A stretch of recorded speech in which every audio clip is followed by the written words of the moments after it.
Welcome. Thank you for joining us. So it's me and Janet from janetgracey.com, and that's JANETGRACEY.com. And we're just talking today about some of our advice for spiritual seekers, as well as our experience of Kundalini awakenings and remembering oneness. There were some technical hiccups, connection issues that occurred during the conversation, but I feel that if we pay attention, we can make it out. I certainly could make out everything that was being shared, and so I wanted to leave it in. And I apologize for the hiccups in the audio and video, but I still think that there's lots of wisdom that's shared, and I think that it's a great conversation. So without further ado, thanks so much for watching. So thank you so much. So before we get started, maybe I did some reading about you on your website just to get some background. It's interesting. We both kind of had a very similar type of experience. You worked in mental health, right, in forensic psychology, if I'm not mistaken. Yeah. And then sort of had that experience of that awakening experience, and things started to change, right?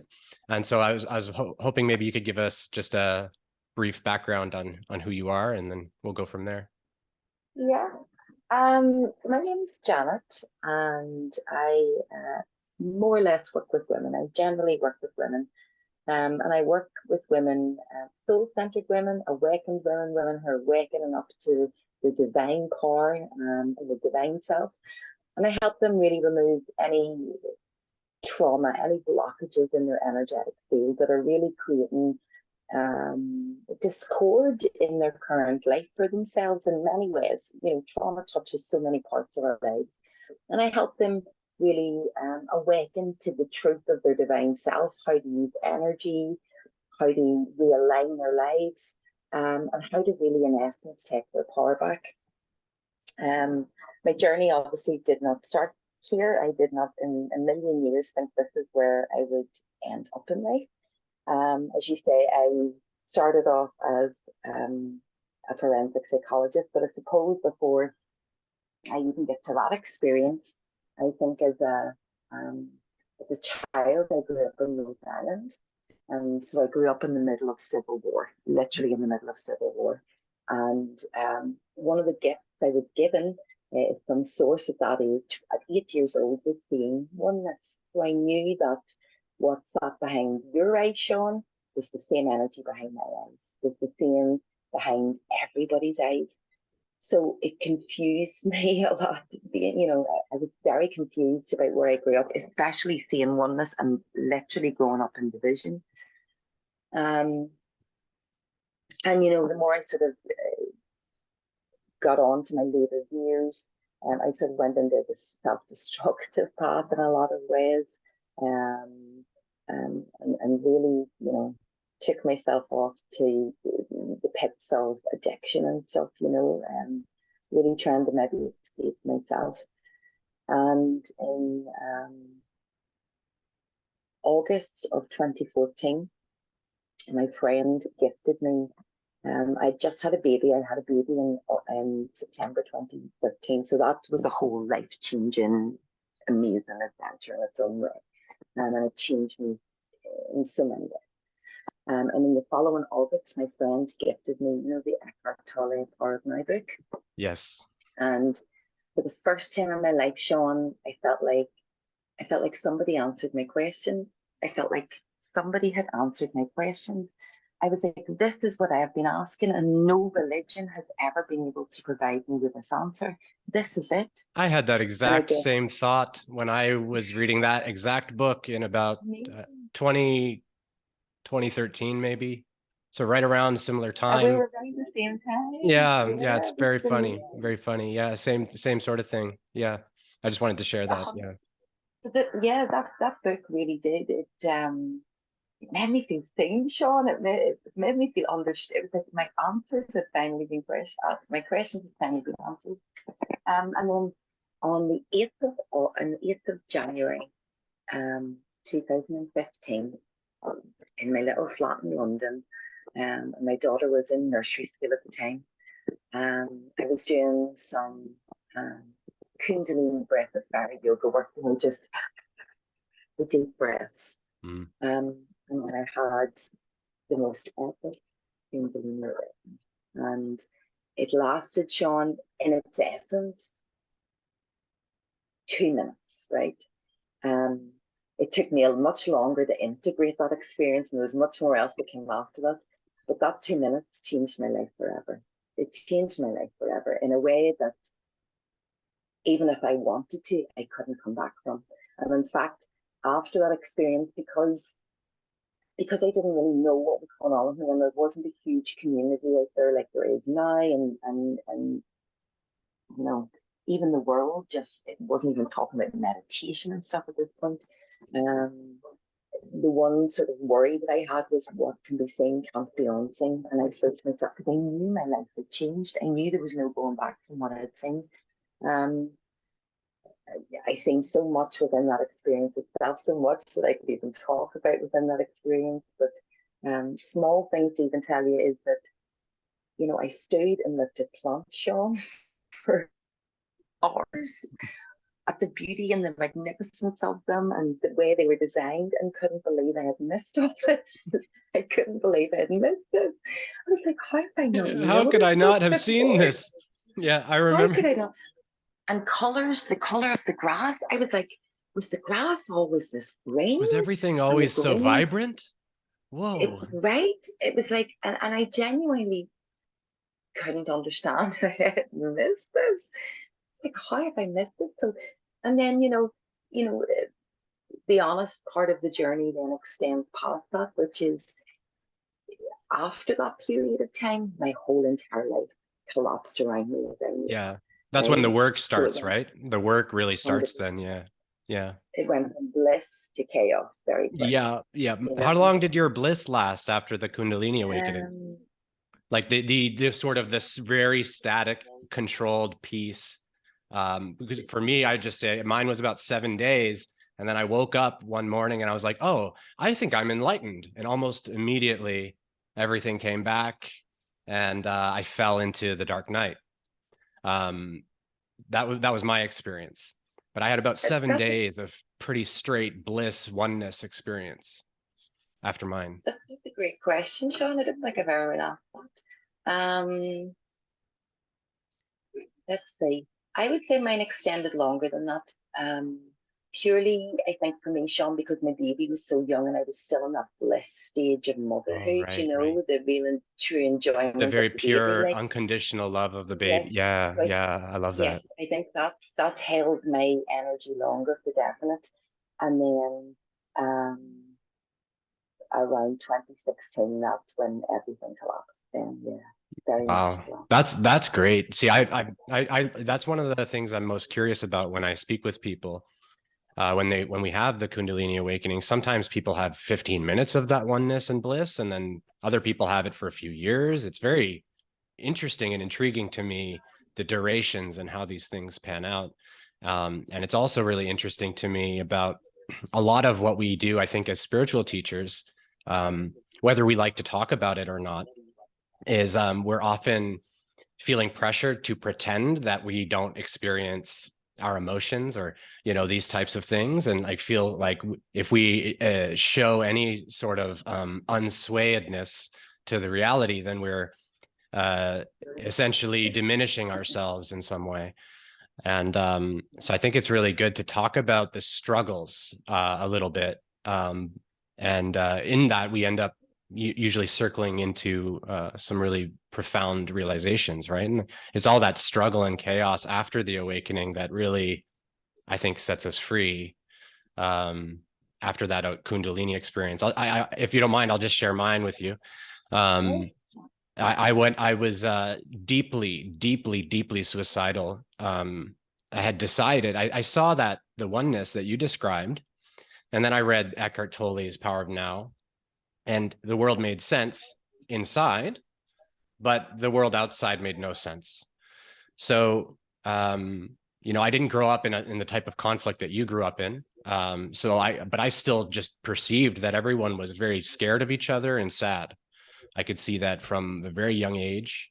I could see sort of the sorrow behind people, behind their eyes. And so I always just wanted to help them with that sorrow. And so I gave myself to everyone all the time, until I became sick of that, right?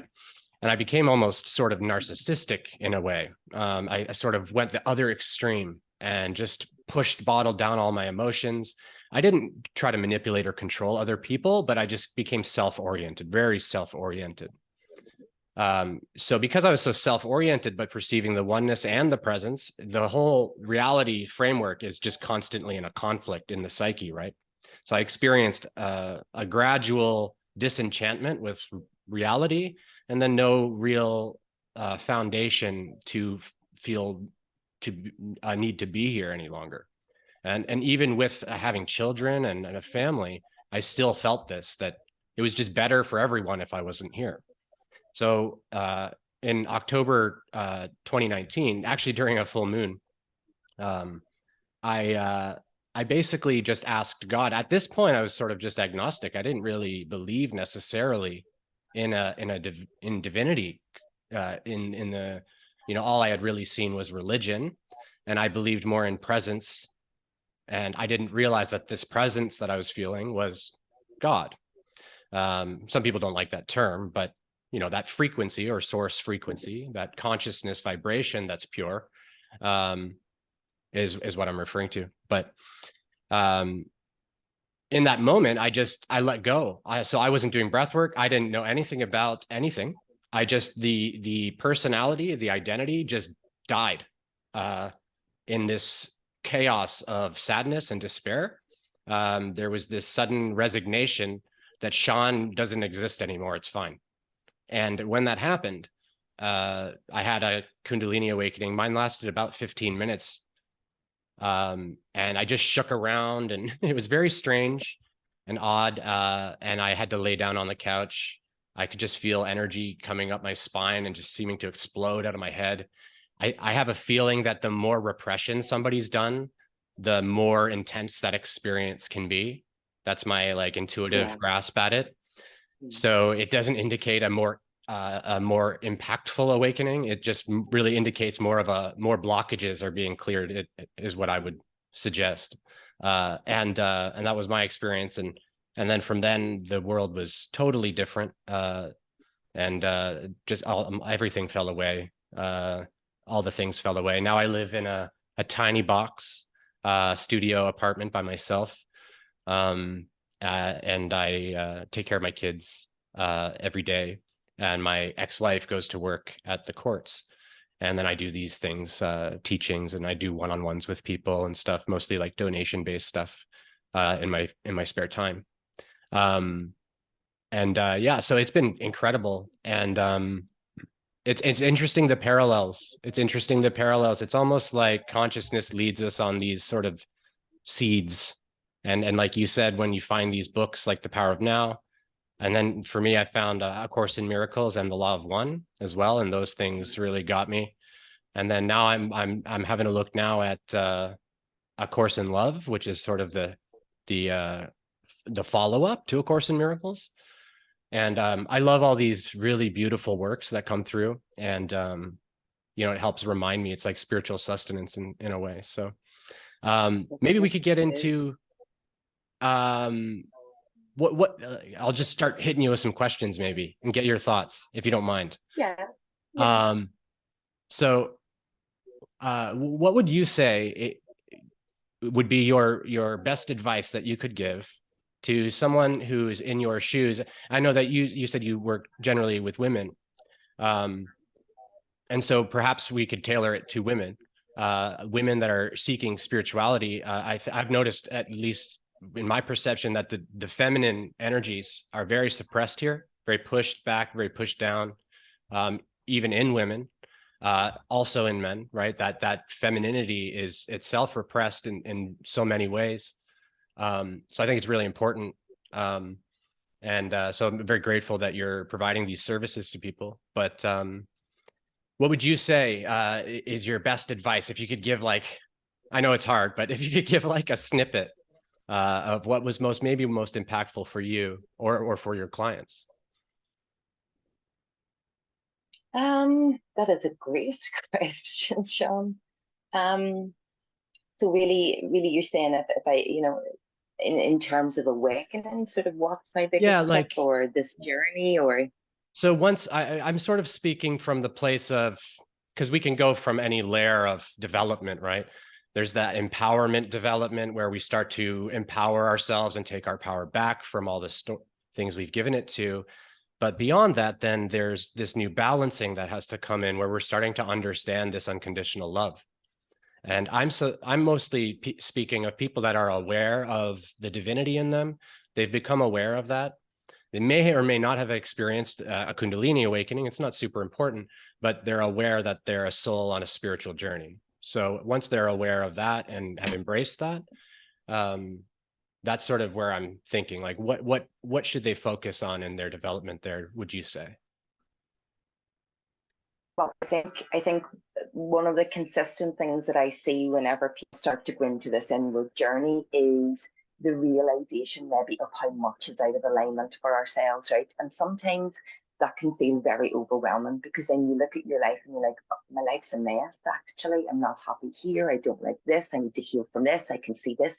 And it can feel very, very overwhelming. So the piece of advice that I see in my own life I give to anybody else I work with is you don't actually have to heal them. You don't look to what to heal. Life will present it to you. Life will just present you with the opportunities on a minute by minute basis. I think if we approach life from that stance, if we approach this journey from this stance, you might have 50 things that you would like to look at, but allow life to bring it into you. And within that as well, it doesn't always mean you have to be healing, right? Enjoy life, enjoy the moment, go out and just live in the moment. Healing will come to you, and through the rest of it, enjoy the moments of it. I think sometimes we try to rationalize this journey, or we try to segment it, or we try to say it must follow this pattern. And it's not like that, actually. And, sometimes we'll get drawn to, I want to deal with this piece of my inner child. And then we focus beautiful and lovely and wonderful. Um, but on a general basis, on a day to day, is just living in the moment, trying to be as present as you can. This is really where the real mastership is, actually. It's in nothing else. It's really in just trying to stay in the present moment without getting caught up into the conditioned mindset or the to-dos or the active mind. And and anything that sort of keeps us away from that will present itself to us in our healing journey, right? This is Yeah. so, I think it's much easier than what maybe our mind allows us to believe it is as well, right? Um, but I think keep it simple, keep it simple, One be on thing a at a day to time. day, one thing at a time, and you don't need to go and look overwhelmed, and life will just present you with these opportunities. Okay, it's like you might walk into a shop and a woman shouts at you and you might feel triggered by it. Well, then use that as an opportunity to question yourself, like, why am I triggered by this? What is this bringing up on me? Why is this bringing up on me? And then let it go. Right, let it go. The next thing itself. So I think that's my biggest piece of advice is that um, just go with the flow each day in the moment as much as possible, and where your journey needs to take you will be naturally shown to you. Really. Yeah. Yeah. I think I love that. I totally agree.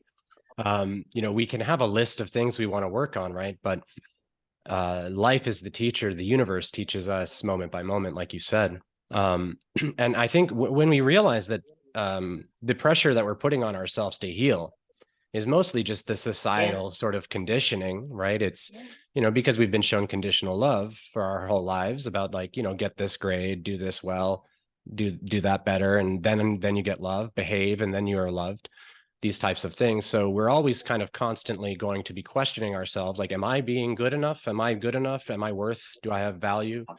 Please show me that I have value. And when we stop looking for that and realize that it's here, it's always been here, we were just confused. Everyone's a bit confused, and we're starting to remember.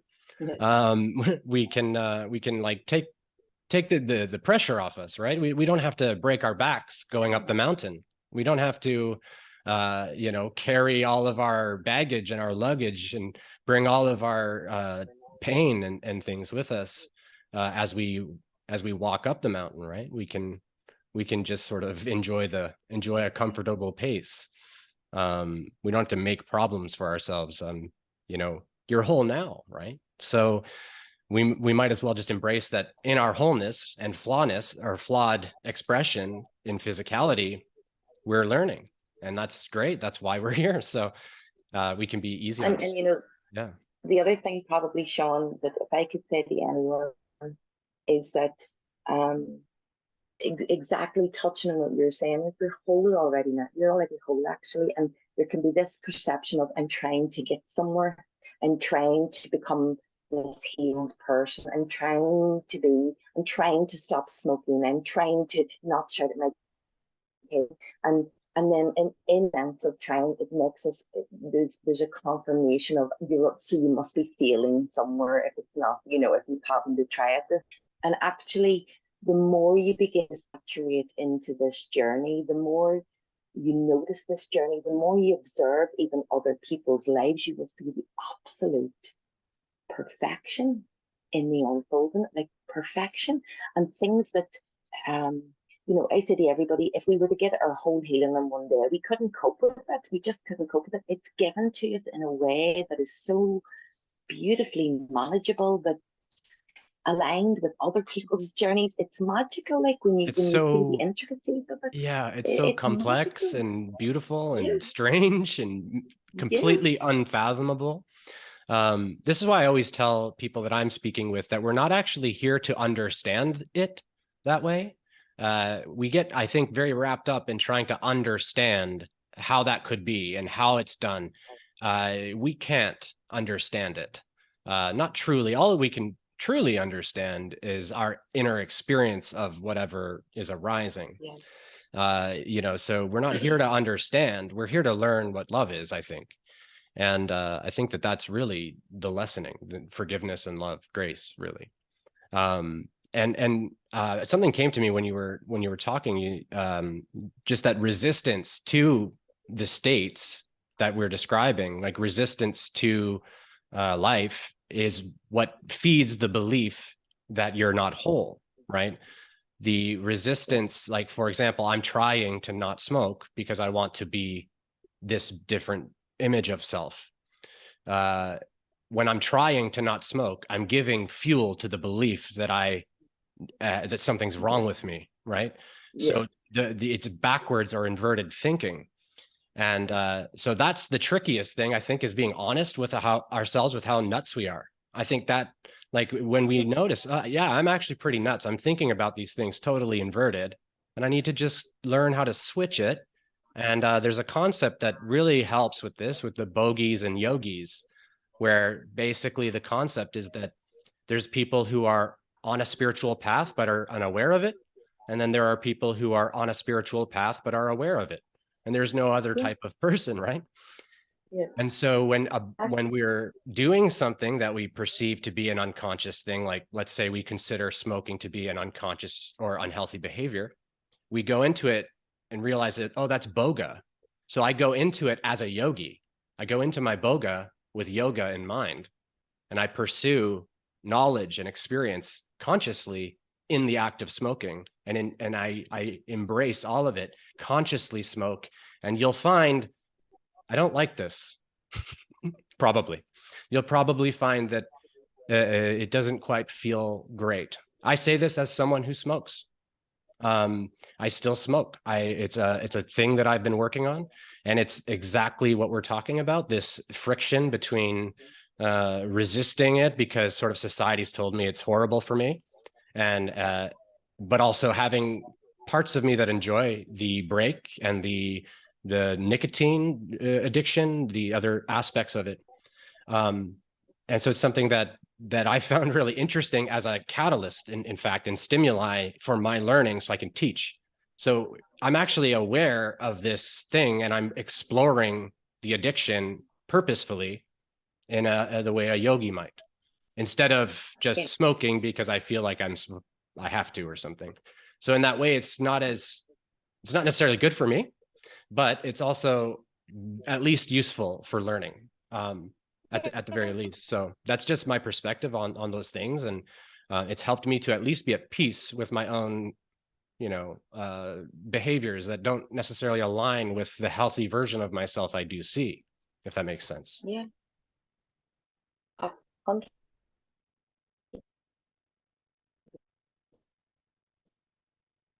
It- John, I even look back over my life where there's different huge, let's just say, big life events that at the time I felt like um, life being ripped apart in front of my eyes, and I held on and tried to reason with it.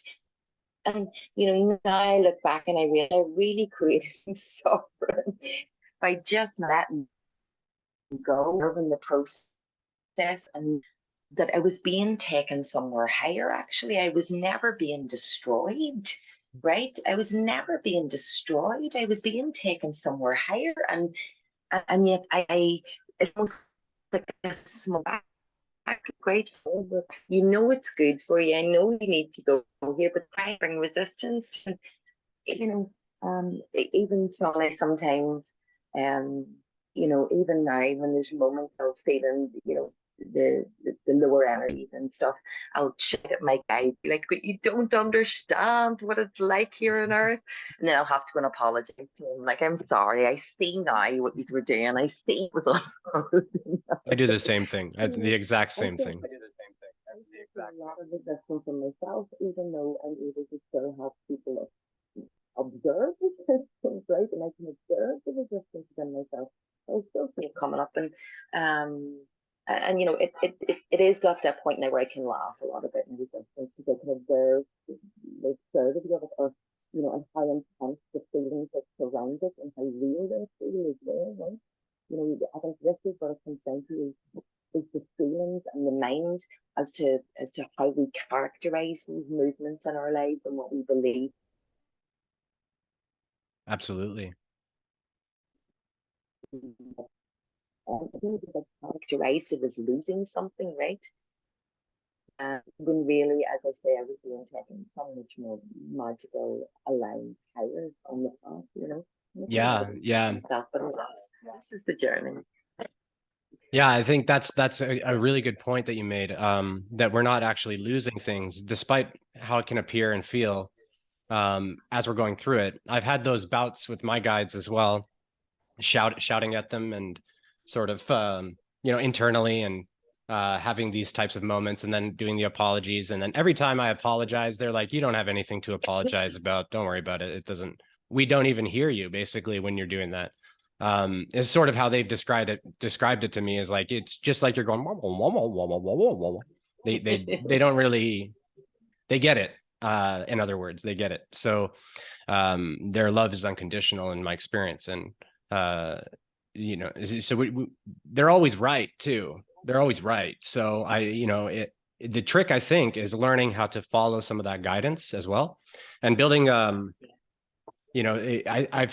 used to have more of like an experience of multiple guides, but now I'm having almost like it's all of the guides are more one energy, or infusing in a way where it's more like, it's more direct now than it was before. It's more like just inside. I used to have to like kind of sit and try to connect and talk, but now I don't. I have almost like a consistent type of experience of it. So it's a bit new for me. And like you said, I think losing things is a big challenge. Part of it, I think, is to, in order for those connections and our experience with our guidance and spirit to really foster in us, and it's unique for everyone, of course, right? So whatever experience we have of it is, I think, perfect. But we often have to sort of let go of beliefs. And so even we're often very focused on the external and what's going on, and we're not realizing that we're holding on to beliefs that that's where the mind, the body and the expression can't be pure until the mind's pure, because the mind is what manifests all of the beingness, right? And so we have to, I think, start to try to turn our gaze inward as we are losing everything, how is this all making me feel? And what is it pointing to within myself? What does it remind me of? Does it remind me of when my mom didn't help me with my homework or something? Or does it remind me of these things way back? And we'll find, I think, that we have these very interesting memories that come up that we almost forgot, might find ourselves crying and things like that, as the emotion of those beliefs can be kind of given to, I like to call her the Divine Mother. I give the Divine Mother, or the Universal Mother, my problems and my worries and my pain, and I just give it to her and I let it out, and then she can take it wherever she takes it. I don't know where it goes, but it disappears forever, and then we feel great. So that's sort of like my process. And it's but to do that, we have to feel it and notice the beliefs as well. We have to like look at it. I think that's one of the bigger challenges that people, they're like, they're too ashamed. I think people are, and I was too. That's why we can talk to it, right? Too ashamed, and often still am ashamed when I'm looking at some of my own beliefs, some of my own ignorance. And I think being humble enough to know our innocence as well, right? Like, if we don't know and we aren't meant to know, then we can't do anything but be innocent little souls. Yeah. So any mistakes we make in our beliefs, any manipulation we seem to have agreed to, whatever, can be just, I plead insanity. I didn't realize, right? And we can let it go. So Yeah. And I think, something like that, Sean, that I've realized is that when we can give ourselves that grace and that understanding, we automatically offer that to every other soul that comes in contact with us. And yes, that's why I say to everybody, heal yourself, because you will automatically love everybody else. yes, This is, you don't need to go and love people at your detriment. Love yourself, and everybody else will become a reflection of that for you.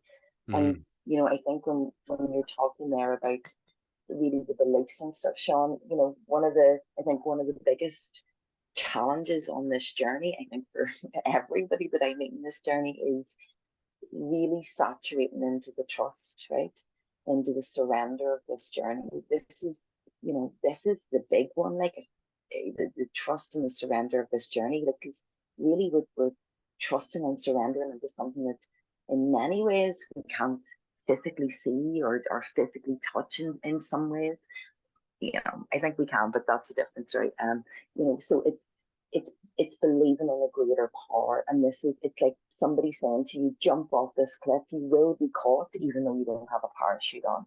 There's a level of trust with it, right? And then I think this is where the resistance comes into it, and I think also along this journey, Sean, and I've noticed this with almost everyone, myself included. I think we also all go through a phase of absolutely doubting this journey and questioning ourselves and saying, am I just absolutely properly? Have I made this all up in my mind?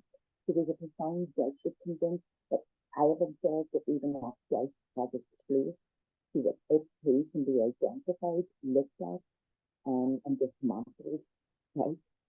All these beliefs just get dismantled through this process. And, you know, someone that was trauma, beliefs and are created and literally stored in our central nervous system, and activate parts of our body and trigger us and do PTSD and all of these things. So if we get to the root of these beliefs and where they were formed, we can literally change not only our mindset but our whole um, entire body and our bodily responses as well, right?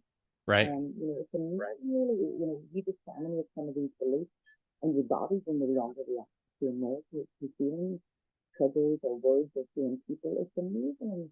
And I think the encouraging part of this journey, and the part of this journey that encourages the surrender and the trust, is being able to observe the feeling.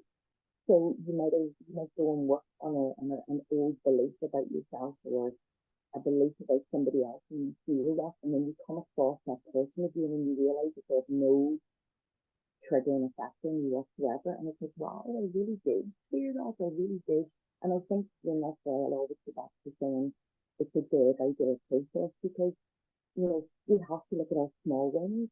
Wow, they didn't trigger me today. Or, I recognize in myself that 2 years ago I had popped off with that person, and today I just think, this is healing, this is our journey, this is, I think everybody wants to be the sad guru sitting up with their legs crossed, but they forget about to honor themselves in the process, and they Yeah. forget to honor themselves within this journey.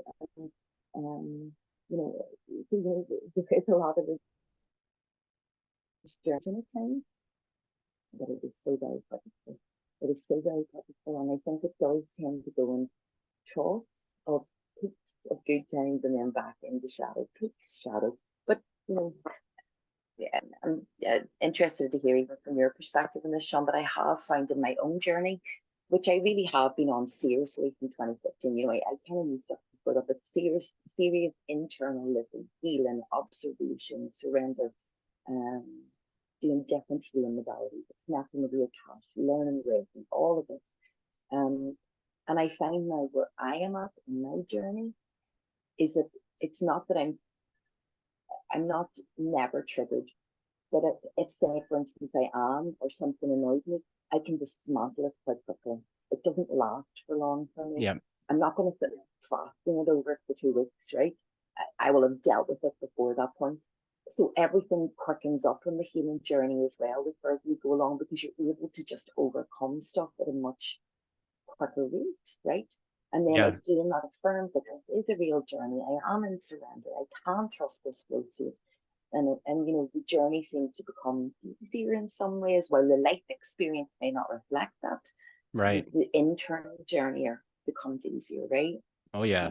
So I would say, to add to that, I would just say, the way I experienced it was sort of like, at first, it's always been that roller coaster life. There's actually a formula. It's expressed in a mathematical formula, and it's funny, but they managed to model it pretty well. That there's this the biorhythms that go like a sine wave, basically, just up and down, polarity and contrast. That's what consciousness does in this oscillation. It does it in like micro moments, but also over time. And so we experience just cycles of essentially throughout each day. We have our spring and our summer, our fall, and our winter. And so we are born and die every day, actually in every moment. But so consciousness is doing this. And I think what we really are doing as seekers is doing exactly what you said. And I would just say that like our surrender, our trust, our faith, our belief in ourselves and our wholeness, and grace, and these various principles are tools that we use when we are triggered, like when these things arise, because they are going to arise. Um, for example, if we have someone close to us pass away, we're almost certainly going to feel that loss deep in our heart, right? And we're going to have to wrestle with the impermanence of form, and the impermanence of life, and the preciousness of it, and the feeling of loss that's associated with this physical form now not being here, and then this yearning for it to return. And in that moment, if we have the right tools, we can let all of that feeling arise and be okay with it, and know that it's okay that we're feeling these ways. We're not going to shame ourselves for these things, because we have the tools that we've built in ourselves, right? That you talked about. And we're not going to hate on the universe or be angry with people for it, or it is as it is, and it is true. Therefore, it is of the plan. And all I can really do is have faith in that and surrender to that. To resist it doesn't seem to have any effect at all, obviously, right? So all we can really do is sit with that. And we get, I think, better and better and better at sitting with that. And then it gets quicker and quicker and quicker, depending on the intensity of the trigger, the emotional response. And I think that some of the confusion people have as well is that, like, they think that emotionality goes away. And I would say that emotionality enhances and becomes deeper and deeper and deeper, always deeper. And so it doesn't go away. It's just that it's balanced. So things that upset people, people sort of expect you to be upset if your car's rear-ended. I backed into a car the other day and I was like, I looked at my son and I smiled and I went, whoops. You know, other people might freak out. And you mentioned being able to receive, I think, being able to receive our progress. Like the old me would have lost his mind over this situation. But the more healed or whole me is more present and sort of just sees the humor and the silliness of it. I'm a teacher and I'm trying to be wise, and then I back into a vehicle because I'm trying to play with the radio to get a song on for my son and not paying attention to what I'm doing. Right? Oh, I'm so present. I'm so here now. I'm so perfect and whole.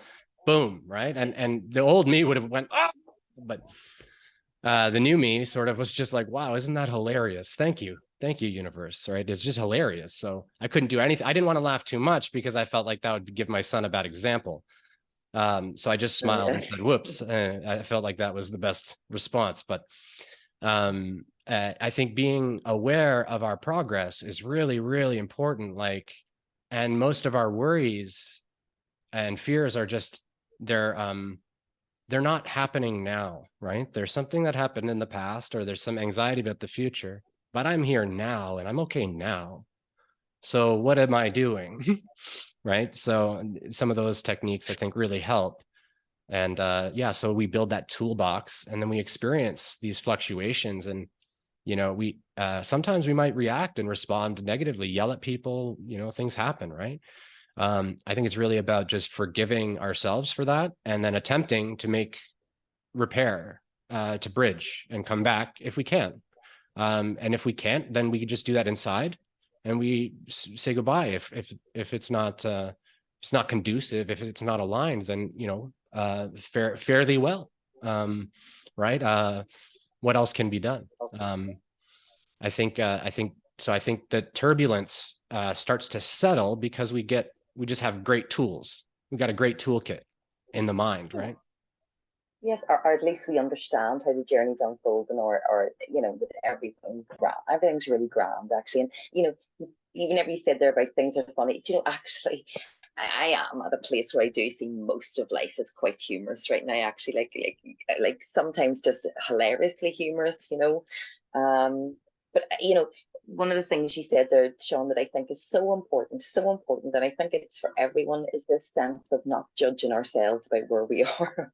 You know, right? We need to not keep judging us. This means I'm not a great healer because I backed into this car. Now I'm going to judge myself profusely. Come on, that makes us, you know, even uh, today, actually, I posted on my socials, and my first caption line was, "If you have me on a pedestal, take me off it," because you know I still sometimes project my conditioned childhood onto my child.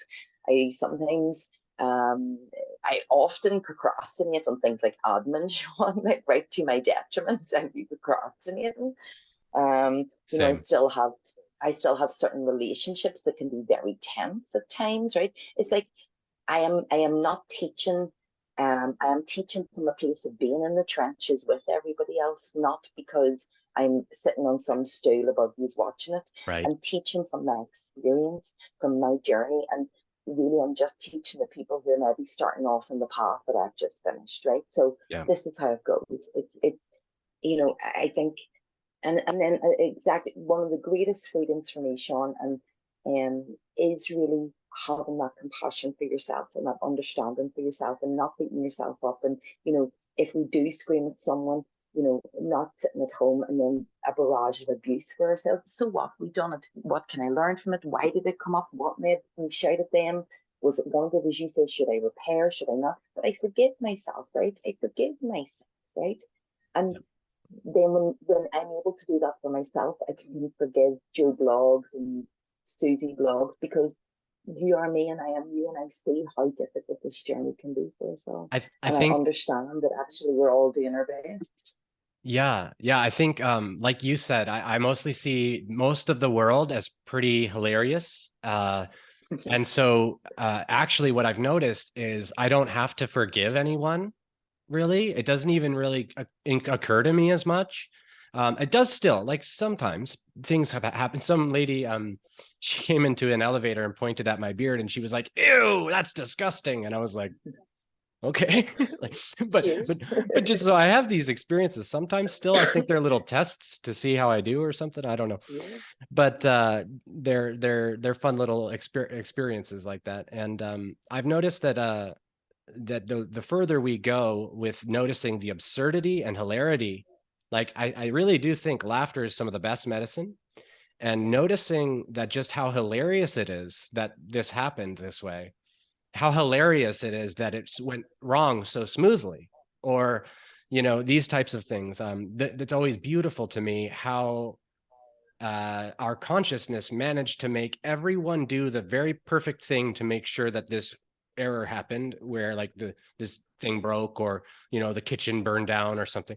um and I just think it's very hilarious. And so when I find, when I'm in that frame, I don't even, there's nothing there couldn't be anything to forgive. I mean, it's all one being doing a thing in front of me. So I mean, who am I directing this anger at? Or who am I upset? I don't even know who I'd be forgiving, or what's going on, right? I do the same. So I just sort of laugh Yeah, at it. I feel the same. I feel the same because it's exactly what you say. I think whenever you come to the deep understanding that it's the one source consciousness playing with itself, the one source consciousness, it's exactly what you say. Is who am I forgiving? Who am I asking for forgiveness from?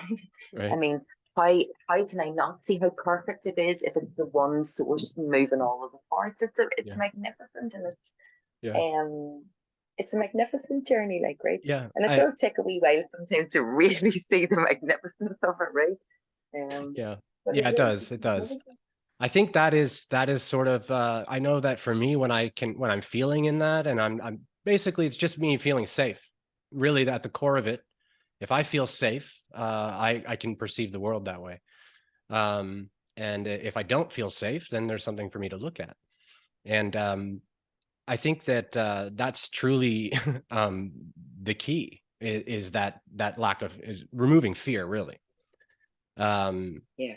and sort of, we do that. I always teach that we, by embracing the shadow aspect of self and really diving into it, um, inside of ourselves, as we're healing, really sort of trying to approach it as like, almost like scientists, like children scientists playing at this illusion or fantasy that we've made, is how I like to talk about the shadow. The darkness that the light casts on the cave wall, so to speak, like the way Plato might describe it.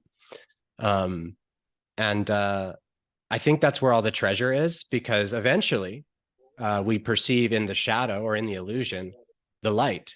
And it's all just the light too. So it's sort of Yeah. like this kind of weird absurdity that happens, and I think realize, like you said, that deep knowing that there couldn't, it's just sort of me doing it, it's all of us together doing it.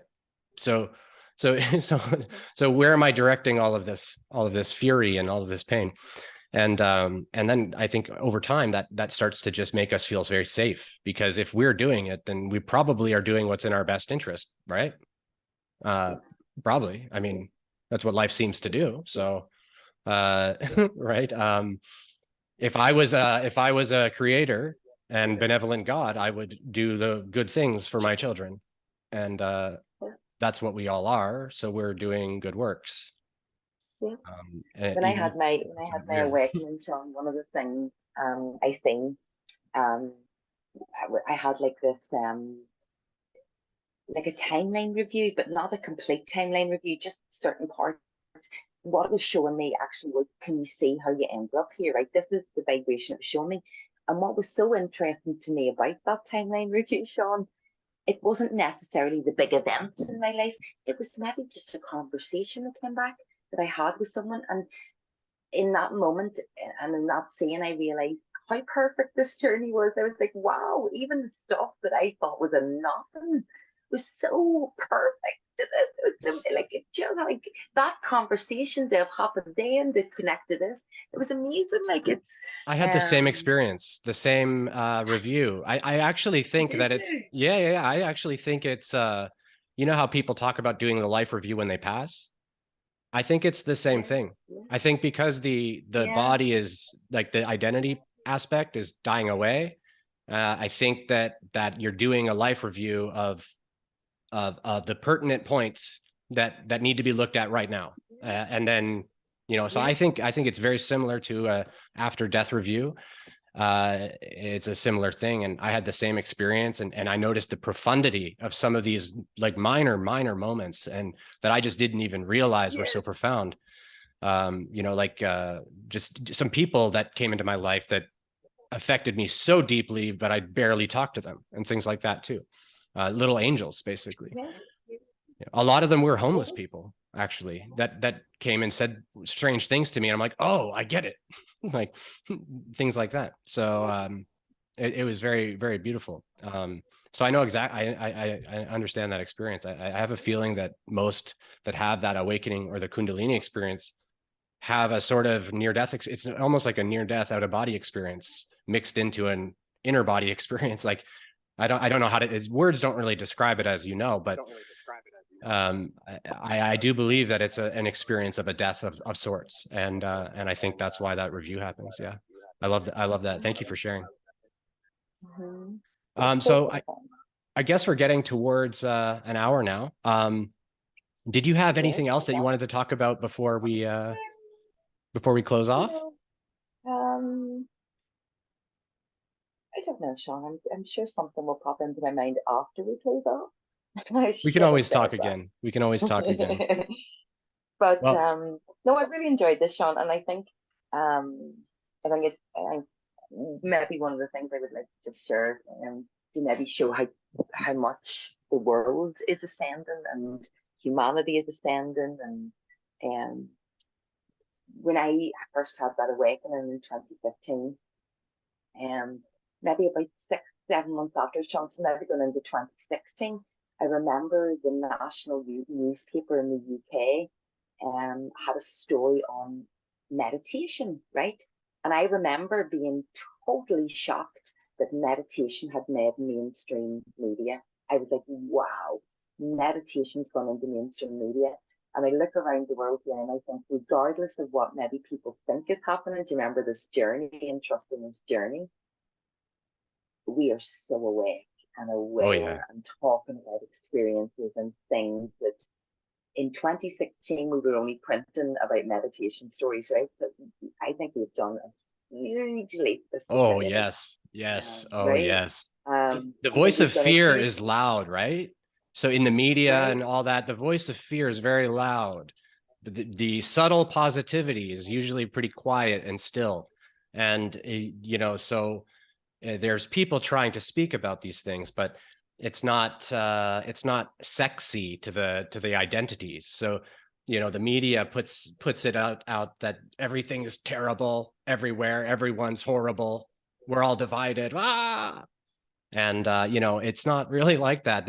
I could feel into. I'm sure you can feel this as well. That you could feel it rising and waking, and you can feel it. So it doesn't even matter what's going on. It doesn't even matter because Yeah, you can feel it yeah, happening. So yeah. I I thank you think for it's saying that. magnificent. Yeah, I think it's magnificent. And I think we're as a humanity with loads more exciting stuff to come. Oh Life is yeah, good. Life is good. life is It good. is Life good. is grand. Thank you so Oh much. my This has goodness. been such a You pleasure. really for me also, Sean. Thank you for having me. Oh, my pleasure, my pleasure. I look forward to talking again soon. Thank you so much, and I'll post this on YouTube, and it'll be the first video on the channel in a few months. So I'll Amazing. send you the link when it's up. Thanks so much, Sean. Enjoy your Thank you. evening. You too. Bye. Bye.